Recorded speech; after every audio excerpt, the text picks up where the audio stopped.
Live wire खबर अब तक के आज के इस अंक में आपका स्वागत है। मैं हूं आपके साथ उपमा शर्मा। खबर अब तक में आगे बढ़ने से पहले नजर आते इस वक्त की प्रमुख सुर्खियों पर। पंचतत्व में विलीन हुए कश्मीरी पंडित पूरन कृष्ण भट्ट, जम्मू के बनतलाब में हुआ अंतिम संस्कार।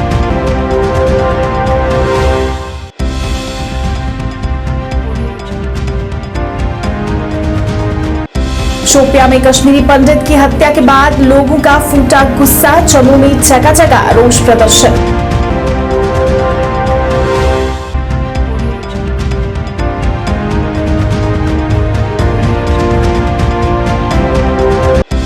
कश्मीरी पंडित प्रतिनिधिमंडल ने की डिवकॉम कश्मीर से मुलाकात, सुरक्षा सुनिश्चित करने की अपील।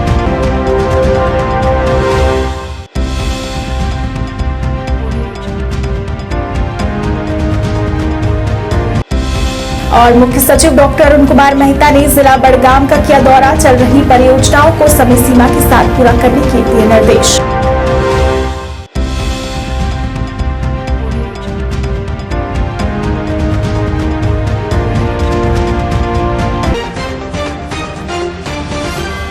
अब समाचार विस्तार से। कश्मीर संभाग के शोपियां में आतंकी गोली का शिकार हुए कश्मीरी पंडित पूरन कृष्ण भट्ट का अंतिम संस्कार आज जम्मू के बनतलाब में किया गया। उन्हें उनके बड़े भाई के बेटे शुभम ने मुखाग्नि दी। वे शहर जम्मू के मुट्ठी स्थित घर में अपनी पत्नी और 2 बच्चे संग रहते थे। 3 दिन पहले ही वे जम्मू से शोपियां अपने सेब के बगीचे की देखरेख के लिए गए थे। शनिवार देर रात पूरन कृष्ण का शव मुट्ठी पहुंचा। पूरन भट्ट के रिश्तेदारों ने बताया कि वे शोपियां में ही रहते थे। 2020 में कोविड फैलने के बाद पत्नी और बच्चों के साथ जम्मू आए थे। इसके बाद शोपियां आना जाना लगा रहता था। उनकी अंतिम विदाई में बड़ी संख्या में लोग शामिल हुए। जम्मू संभाग के divisional commissioner Ramesh Kumar, ADGP Mukesh Singh, DIG Vivek Gupta, Jammu उपायुक्त अवनी लवासा, एसएसपी जम्मू भी इस दौरान मौजूद रहे।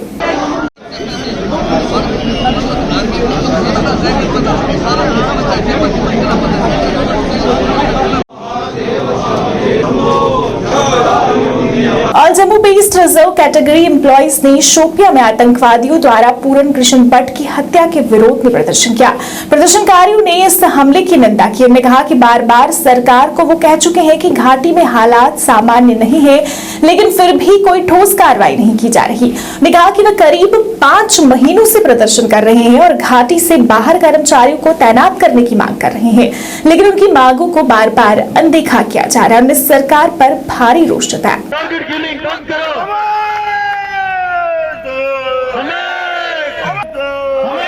बंद करो भाई, बंद करो, टारगेट किलिंग बंद करो, बंद करो भाई, बंद करो, टारगेट किलिंग बंद करो, बंद करो भाई, बंद करो, बंद करो, बंद करो भाई, बंद करो। लगातार अपनी एडमिनिस्ट्रेशन को ये चेता रहे हैं कि वहाँ पे हालात ठीक नहीं है, हमें जबरदस्ती धकेला जा रहा है। मान लो एक मगरमच्छ वहाँ बैठा हुआ है आतंकवाद का, और गवर्नमेंट हमें पीछे से धकेलती है उस मगरमच्छ के मुंह में जाने के लिए। एक दिन भी टारगेट किलिंग रुकी नहीं है। हम थोड़ा सा भूलने की कोशिश करते हैं कि शायद कल ठीक है, लेकिन कल के इंसिडेंट के बाद से हम फिर से उसी जगह पहुँच जाते हैं। फिर से हमारी सारे वो जख्म ताजे हो जाते हैं। गवर्नमेंट हमें वो जख्म भुलाने ही नहीं देती है। अब हमें जो लोग बोलते हैं कि वहाँ पे हालात ठीक हैं, जाओ आज जाके देखो जरा कृष्ण भट्ट के घर में क्या हालात ठीक हैं। देखो उसके बीवी की आंखों में, देखो वहाँ पे आज भी उसी तरह लोग, औरतें विधवा हो रही हैं, बच्चे अनाथ हो रहे हैं, राखियां लुट रही हैं। कुछ भी नहीं बदला है। जो एडमिनिस्ट्रेशन आज कह रही है, आपने कल देखा होगा मीडिया, वहाँ कितना था, सिर्फ तब इतना होता है जब कोई टारगेट किलिंग होती है, तब वहाँ पे बहुत सारी आर्मी और फोर्स यहाँ भी थी। क्या इतना ही फर्ज है? और जो हमारे लीडर्स होते हैं फिर मगरमच्छी आंसू बहाते हैं कि हाँ वहाँ पे ऑल आउट करेंगे, सब कुछ खत्म करेंगे, सारे मिलिटेंट खत्म करेंगे। सारे मिलिटेंट खत्म करने से क्या कर लिए? सारे मिलिटेंट खत्म, फिर ये क्या है? लेटर तो कुछ दिन पहले भी आया था कि हम यहाँ किसी को आने नहीं देंगे। फिर क्यों नहीं उस लेटर का संज्ञान लिया गया था? उस टाइम कहाँ थी हमारी सुरक्षा एजेंसियां? उस लेटर को क्यों नहीं देखा गया? कल जब लेटर, वो तो शुरू से चता रहे हैं हम यहाँ किसी को नहीं आने देंगे, तो हमारी एडमिनिस्ट्रेशन क्यों सोई हुई है? यहाँ पे कश्मीर डिवकॉम रोज नए नए ऑर्डर निकालता है, बायोमेट्रिक अटेंडेंस निकाली जाती है। अब हम क्या करेंगे? अब हम कैसे बताएं हमें गवर्नमेंट? क्या अब हम कितनी और लाशें आए, कितना बेगुनाह लहू बहाया जाएगा कश्मीर में? शोपियां में कश्मीरी पंडित हत्या के खिलाफ शिवसेना बाला साहब ठाकरे ने जम्मू शहर में पाकिस्तान का पुतला फूंककर प्रदर्शन किया। शिवसेना ने इस दौरान जम्मू कश्मीर प्रशासन, पाकिस्तान और आतंक के खिलाफ नारेबाजी करते हुए रोष जताया। उन्होंने कहा कि कश्मीरी पंडित की हत्या की घटना बहुत ही निंदनीय है। जम्मू कश्मीर सरकार को चाहिए कि वह आतंक के विरोध में कड़ी कार्रवाई करे। उन्होंने कहा कि आए दिन आतंकी निर्दोष लोगों को निशाना बना रहे हैं, जिसे बर्दाश्त नहीं किया जाएगा। कश्मीर में हिंदुओं को सुरक्षा दो, सुरक्षा दो। कश्मीर में हिंदुओं को सुरक्षा दो, सुरक्षा दो। आतंकवाद का नाश करो, नाश करो। आतंकवाद का नाश करो, नाश करो। जुमलेबाजी करो, नाश करो। जुमलेबाजी बंद करो, बंद करो। कश्मीर में हिंदुओं को सुरक्षा दो, सुरक्षा दो। कश्मीर में हिंदुओं को सुरक्षा दो, सुरक्षा दो। कश्मीर में हिंदुओं को सुरक्षा दो, सुरक्षा दो। लगातार पिछले कुछ सालों से मैं तो कहूँगा कि लगातार वहाँ पर लक्षित हत्याएं हो रही हैं। एक सोची समझी साजिश के तहत वहाँ पर अल्पसंख्यक समुदायों पर हमले हो रहे हैं और सरकार इसके अगेंस्ट लड़ने के अंदर, इसके खिलाफ रणनीति बनाने में पूरी तरह से विफल साबित हुई है। गत दिवस भी वहाँ पर जो है एक कश्मीरी हमारे पंडित भाई की हत्या कर दी गई, जो बहुत दुखदायी था, बहुत दर्दनाक था, मैं तो कहूँगा दुर्भाग्यपूर्ण था। और सरकार भी जो है खास करके कश्मीरी पंडितों को, हिंदू समुदाय को कश्मीर घाटी के अंदर सुरक्षा देने में पूरी तरह से नाकाम साबित हो रही है। जम्मू कश्मीर के उपराज्यपाल लगातार दावा कर रहे थे कि बहुत जल्द जो है आतंकवाद का पूर्ण रूप से खात्मा कर दिया जाएगा, 1 साल लगेगा, 2 साल लगेगा, मगर माननीय उपराज्यपाल जी को भी यहाँ पर 2 साल से ज़्यादा का समय होने वाला है, मगर कश्मीर के हालात ज्यों के त्यों बरकरार बने हुए हैं। एक तो सबसे पहले हम आप लोगों के माध्यम से ये मांग करते हैं केंद्र सरकार से, गृह मंत्री जी से, प्रधानमंत्री जी से कि जम्मू कश्मीर की उपराज्यपाल की कुर्सी पर किसी पूर्व सैन्य अधिकारी को यहाँ पर बैठाया जाए, जो सख्ती के साथ यहाँ पर जो है आतंकवाद का सफाया करे। कामयाब करने के अंदर आतंकवादी घटनाओं पर अंकुश लगाने में पूरी तरह से नाकामयाब साबित हुई है। तो उसके साथ ही हम शिवसेना ये मांग करती है कि बहुत दुखद था जो कल की घटना थी, उसके परिवार के साथ, उसके बच्चों के साथ सरकार जो है उनके परिजनों में से एक सदस्य को सरकारी नौकरी दे, और जो बच्चे अनाथ हो चुके हैं, जो उनकी बहन मेरी जो विधवा हो चुकी है, उनमें से किसी एक सदस्य को सरकारी नौकरी दी जाए। इसके साथ ही मैं यहाँ पर जो है धरने पर बैठे हुए हैं जो कश्मीर के अंदर और कार्यरत कर्मचारी हैं, जिनको प्रधानमंत्री रोजगार योजना के तहत वहाँ पर जो है उनकी तैनाती की गई थी, उनको सरकारी नौकरी दी गई थी। सरकार से मेरी ये भी अपील है कि उनको मौत के मुंह में ना धकेला जाए, उनको बलि का बकरा ना बनाया जाए, उनकी जो है जम्मू संभाग में सुरक्षित जहां पर उनका जल्द से जल्द तबादला किया। उधर आम आदमी पार्टी ने भी शोपियां में हुई कश्मीरी पंडित की हत्या को लेकर विरोध प्रदर्शन किया। प्रदर्शनकारियों ने नारेबाजी करते हुए इस हमले की निंदा की। प्रदर्शनकारियों ने कहा कि सरकार कश्मीरी पंडितों को सुरक्षा प्रदान करने में पूरी तरह से विफल रही है और यही कारण है कि इस तरह की घटनाएं सामने आ रही है। उन्हें कश्मीरी पंडितों की सुरक्षा सुनिश्चित करने की मांग की। इस दौरान प्रदर्शनकारियों ने आगे बढ़ने का प्रयास किया, लेकिन पुलिस ने इसे विफल कर दिया और कई प्रदर्शनकारियों को हिरासत में भी लिया गया।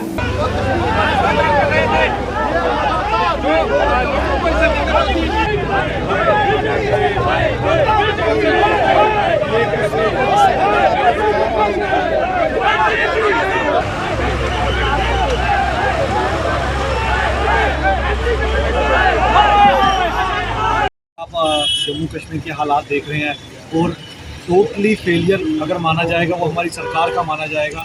आप देख रहे हैं सरकार सिक्योरिटी प्रदान करने में टोटली विफल साबित हुई है और जिस तरीके से आए दिन टारगेटेड किलिंग का मसला आए दिन सामने नज़र आ रहा है और पीएम पैकेज के एम्प्लॉयज़ 150 दिन से ऊपर हो गए उनको प्रोटेस्ट पे बैठे हुए, वो बार बार यही गुहार सरकार से लगा रहे थे कि हमें जल्दी से जल्दी यहाँ से निकालिए, यहाँ पे हालात ठीक नहीं है। लेकिन जिस तरीके से कल पूरन कृष्ण जी दोबारा शहीद हुए तो सरकार को आँख खोलने के लिए काफ़ी है। सरकार अपनी नींद से जागे, जिस टॉल क्लेम वो नॉर्मलसी के देते हैं और साथ में नया कश्मीर, नया जम्मू कश्मीर के बातें करते हैं, नया जम्मू कश्मीर क्या ये है, तो सरकार को चाहिए वो जल्दी से जल्दी कड़ा संज्ञान लेते हुए इंसाफ वहाँ की माइनॉरिटी कम्युनिटी जितने भी वहाँ पर सर्विस देने के लिए गए हैं उनके लिए सरकार सुरक्षा प्रदान करे।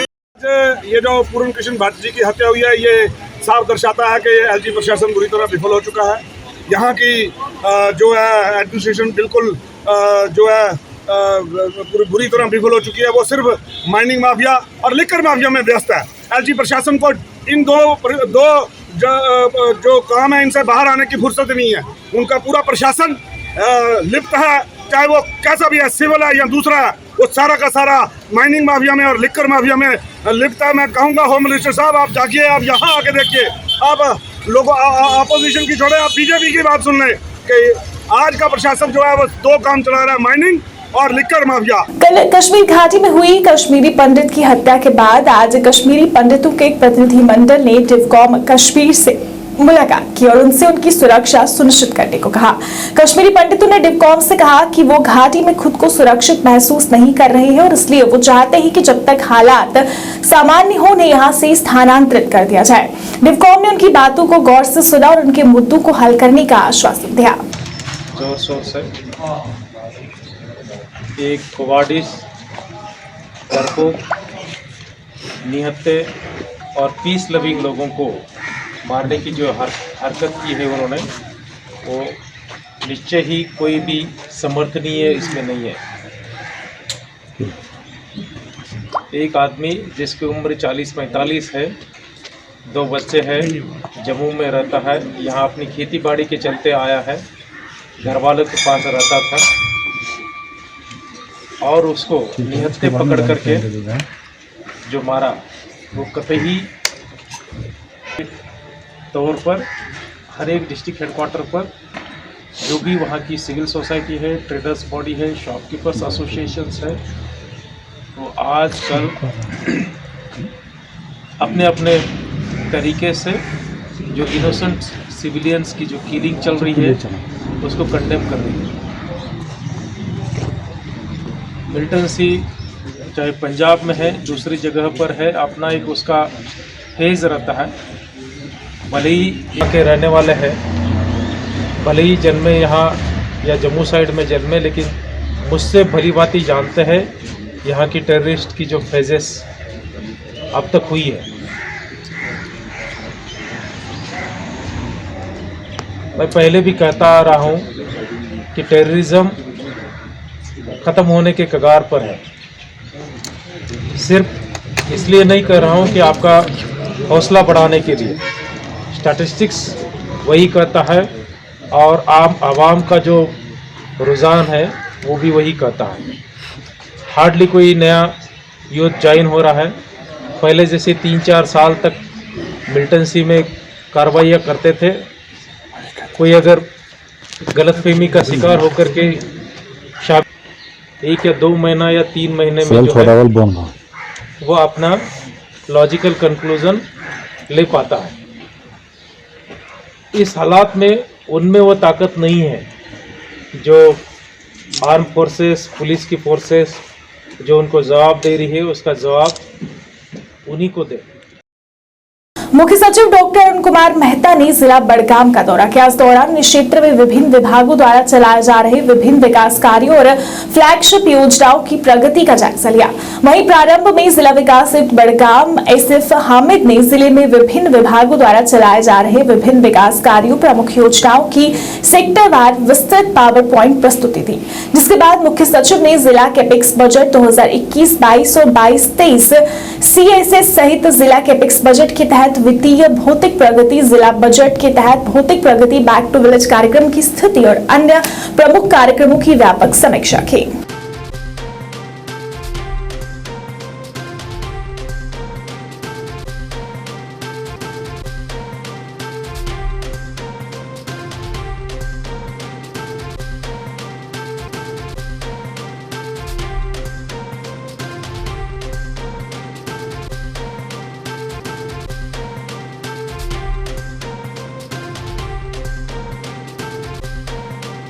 अतिरिक्त मुख्य सचिव कृषि उत्पादन विभाग अटल डुल्लू ने कुलीगाम में आयोजित महा किसान सम्मेलन में रबी अभियान 2022-23 का उद्घाटन किया।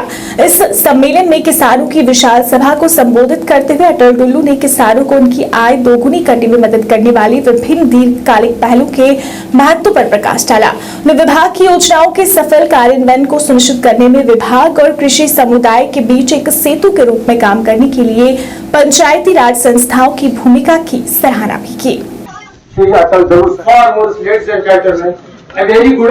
पाने का जो मेन रीज़न था वो था कि कश्मीर वादी में रबी सीज़न शुरू हो गया है, तो इसकी जो सीड की सोइंग है, ये करने का यही वक्त है। तो रबी प्लान को इम्प्लीमेंट करने का इनाग्रेशन आज पूरी कश्मीर में हो रहा है।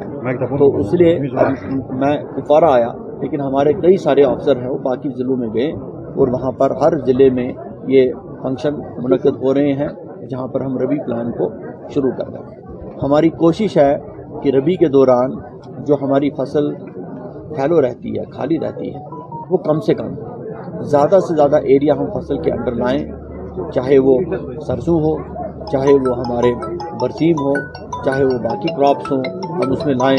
हमारी क्रॉपिंग इंटेंसिटी बढ़े, किसानों की जो पैदावार है वो बढ़े और उनकी इनकम बढ़े। तो यही मेन पर्पज़ था आज इधर आने का। और यहाँ पर मेरी खुशकिस्मती है, मुझे मौका मिला मिलने का honourable chairman DDC Kupwara, honourable vice chairman DDC Kupwara. आज श्री दुर्गा नाटक मंडली रियासी के साथ साथ स्थानीय लोग मां वैष्णो देवी त्रिकुटा परिक्रमा यात्रा करेंगे। ढोल नगाड़ों के साथ इस यात्रा को निकाला गया है।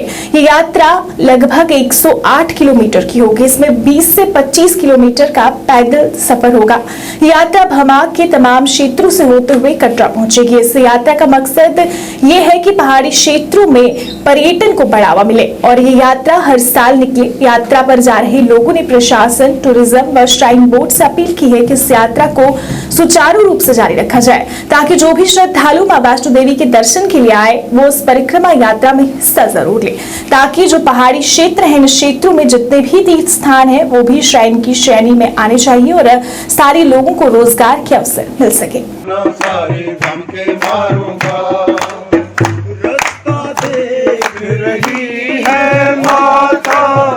अपनी आँख के तारों का भोग लगे संत करे सेवा, का भोग लगे संत करे सेवा।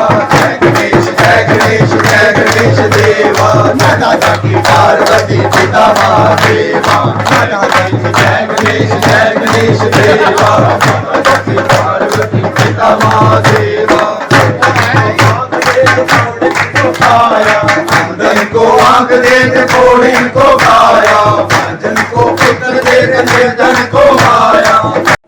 प्यार से बोलो जय माता दी, कर बोलो जय माता दी, जाकर बोलो जय माता दी, जाकर बोलो जय माता दी, नाच के बोलो जय माता दी, जीवन कसदी जय माता दी, जय माता दी, जय माता दी, जय माता दी, जय माता दी। प्यार से बोलो जय माता दी, सारे बोलो जय माता दी, मिलकर बोलो जय माता दी, जय माता दी, जय माता दी, जय माता दी, जय माता दी, जय माता दी, जय माता दी, जय माता दी, जय माता दी, जय माता दी, जय माता दी, जय माता दी, जय माता दी, जय माता दी।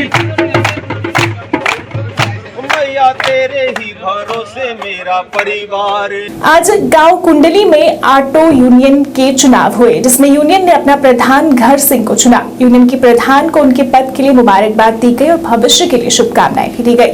प्रधान ने कहा कि वो अपना काम पूरी ईमानदारी से करेंगे और यूनियन के विकास में अपना योगदान देंगे।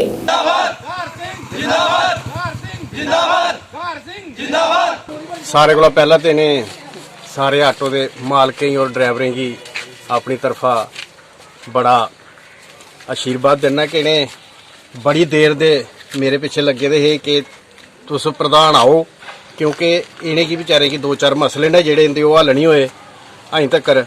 ऐसा कुछ है कि ये बेचारे बड़े परेशान है, ना इंदे कोल कोई स्टैंड है, ना इंदे कोल कुछ है। बशनाह च कोई नहीं रेहड़ी अलग ऑटो नहीं लान दिंदा। चलो आ सो कार्रवाई करिए, कुछ ना कुछ इंदा मसला हल करगे। और इन्हें अज मिगी प्रधान नियुक्त करिए, मैं इनका बहुत बहुत धन्यवाद करना और सारें की आश्वासन देना कि आने वाले टाइम च जिस दिन को लिये अज को लिये अस प्रेजिडेंट थोड़े नियुक्त किए गए हैं, ये थोड़ी कोई गलती नहीं होनी चाहिए। बाकी इं तुसें कोई तंग नहीं करेगा, कोई परेशान नहीं करेगा। बिश्ना ऑटो यूनियन में जितने भी हमारे ऑटो जो अप्लाई करते हैं, यहाँ से हमारे ऑटो ओनर्स भी हैं और ड्राइवर्स भी हैं, उनको बड़ी दुश्वारियों का सामना करना पड़ता था। और वो इसलिए क्योंकि उनका कोई इलेक्टेड बॉडी जो है वो यहाँ पर नहीं थी। तो काफ़ी दिनों से ये जद्दोजहद चल रही थी कि ऑटो यूनियन को एक शक्ल दी जाए, उसको एक रूप दिया जाए। तो आज सर्वसम्मति के साथ गार सिंह जी को अध्यक्ष चुना गया है और जिसमें हमारे बिश्नाह से स्लैड के जो ऑटोज चलते हैं वो भी हैं, जो रिहाल साइड चलते हैं वो भी हैं, जो फिंदर साइड चलते हैं वो भी हैं। तो सभी की सर्वसम्मति हुई और आज अध्यक्ष इन्होंने अपना चुना है। जो समस्याएं हैं वो अभी नवनिर्वाचित जो अध्यक्ष हैं उन्होंने थोड़ी रोशनी डाली है कि उनके पास जो ऑटो यूनियन है उनके पास अपना स्टैंड नहीं है, रेडी फड़ी वाले जो हैं उनको वहाँ पर जगह लगाने नहीं देते हैं, या कई बार पुलिस के साथ भी जो है वो अनबन रहती है। तो ये सारे के सारे मसले जो हैं वो एक एक करके और वो उनको एडमिनिस्ट्रेशन के सामने लाया जाएगा और जितनी भी इनकी समस्याएं हैं, जितने भी हमारे ऑटो ओनर्स हैं उनकी समस्याएं हैं उनको ठीक किया जाएगा। सारे को पहले तो मैं अज दे इस कार्यक्रम पर ऑटो यूनियन का अध्यक्ष श्री घार सिंह चाड़ को चुनिया और मैं दिल की गहराइयां कन्ने इनका बड़ा बड़ा स्वागत करना और इनकी ऑटो यूनियन की जी टीम है इनका भी स्वागत करना कि अज का दिहाड़ा जिहड़ा एक बड़ा खुशी का दिहाड़ा है, क्योंकि अध्यक्ष जी के बिना ऑटो की सुचारू रूप कन्ने चलाना इस व्यवस्था की बड़ा मुश्किल है। तो लिहाजा ऑटो यूनियन के जिहड़े मालिक ने और जिहड़े ड्राइवर ने इन्हें सारे रली मिलिए एक सोच बनाई कि अध्यक्ष का होना बड़ा जरूरी है। तो अज घार सिंह ने अध्यक्ष चुनिया, मैं बड़ा इन्हें मुबारकबाद देना। इन्हें उधमपुर के परशोत्तम धाम में श्रीमद् भागवत सप्ताह कथा का शुभारंभ किया गया। इस उपलक्ष्य में आज एक कलश यात्रा निकाली गई जिसमें काफी संख्या में महिलाओं ने भाग लिया। कलश यात्रा उधमपुर देविका तट से आरंभ हुई और परशोत्तम धाम में संपन्न की गई। वहीं आज से 7 दिन तक परशोत्तम धाम में श्रीमद् भागवत सप्ताह कथा की जाएगी, जिसका वाचक श्री जनक शास्त्री जी महाराज द्वारा किया जाएगा।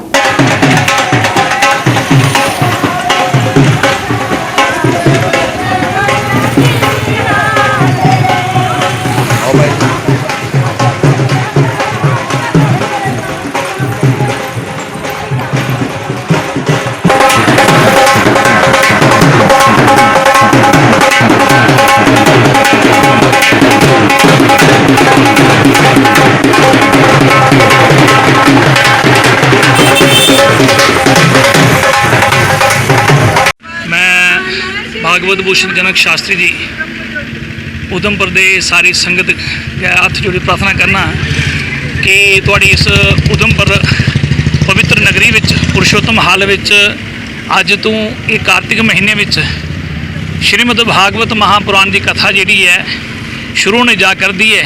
इस कार्यक्रम ये जिहड़ा कार्यक्रम रखे गए इस कार्यक्रम के सूत्रधार एवं परम अध्यक्ष अर्चनीय वंदनीय श्रोतीय ब्रह्मनिष्ठ तपोनिष्ठ परमहंस ब्रह्मलीन स्वामी श्रद्धानंद पुरी जी महाराज जी के शिष्य स्वामी सुरेश्वरानंद जी महाराज दे रूपरेखा विच कार्यक्रम शुरू होने जा करदा। ये भागवत भक्ति ज्ञान यज्ञ 7 दिन का भागवत कथा जी है जी अज शुरू होने जा करती है। इस दी पूर्णाहुति जी है 3 तरीक ऐतवार नूं होएगी और इस कार्यक्रम जिहड़ा रोज़ प्रतिदिन 2 बजे तो लेइए 6 बजे तक कार्यक्रम जिहड़ा कथा का समय होगा। तो मेरी फिर हथ जोड़िए प्रार्थना सारी संगत जी उधमपुर वासी मातृ शक्ति माताएं भैनें भरा बुजुर्ग दिन उनके सारे की बेनती है कि अपना कीमती समय कढ़िए ये पुरुषोत्तम हाल विच कार्तिक महीने विच श्रीमद् भागवत महापुराण की कथा सुनने वास्ते अपना कीमती समय कढ़न। मीरकुंड बड़गाम में अंजुमन शेरिया शिया जम्मू और कश्मीर द्वारा कॉन्फ्रेंस हॉल जामिया बाबुल इलम मीरकुंड बड़गाम में ईद मिलाद उन नबी के अवसर पर कश्मीर घाटी में मानवीय भाईचारे और सांप्रदायिक सद्भाव को बनाए रखने के लिए धार्मिक सम्मेलन का आयोजन किया गया।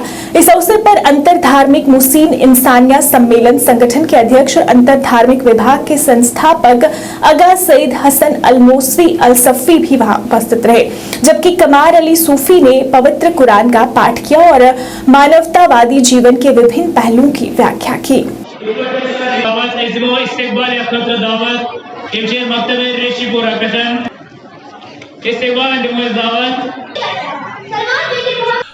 जो शुरू से कश्मीरियों की रवायत रही है आपस में मजहबी रवादारी और इत्तेफाक और इत्तेफाक के साथ मिलजुल कर जिंदगी गुजारना। आप तारीख को देख लीजिए, जब दुनिया जल रही थी और इत्तेफाकी और इत्तेहाद का कोई दूर दूर तक नजर नहीं आता था, उसमें वाहिद एक कश्मीरी जिसने अपने मजहबी रवादारी का सबूत दिया, अपने गैर मुस्लिम भाई को महफूज रखने के लिए कोशिश की है। अब हम यही कोशिश कर रहे हैं कि जो ये रिवायत सदियों से चले आ रही है, तो हम उसको और यहाँ कायम करें, जिंदा करें। तो उसी सिलसिले में आज हमने यहाँ मुख्तलिफ मज़ाहिब के रहनुमा और दानिश्वर बुलाकर लाए थे, तो उन्होंने इस सिलसिले में अपने ख्यालात का इजहार किया। आज उधमपुर की वार्ड नंबर 17 खीनी मोहल्ले में मार्ग का निर्माण कार्य शुरू करवाया गया। इस मौके पर वार्ड नंबर 17 की पार्षद आशा देवी मुख्य रूप से मौजूद रही। वही कार्य की जानकारी देते हुए पार्षद ने बताया कि लगभग 75 साल के बाद इस मोहल्ले में मार्ग की सुविधा लोगों को मिल रही है और ये लोगों की काफी पुरानी मांग थी, जिसे आज पूरा किया जा रहा है। उनका ये भी कहना था कि इस मोहल्ले में मार्ग की सुविधा न होने के कारण स्थानीय लोग काफी परेशान थे और कई कठिनाइयां उन्हें इस मार्ग के कारण उठानी पड़ी है और काफी जद्दोजहद के बाद इस मार्ग के निर्माण कार्य को शुरू करवाया गया है, जिसमें लगभग 1,72,54,000 रुपए की धनराशि खर्च की जाएगी।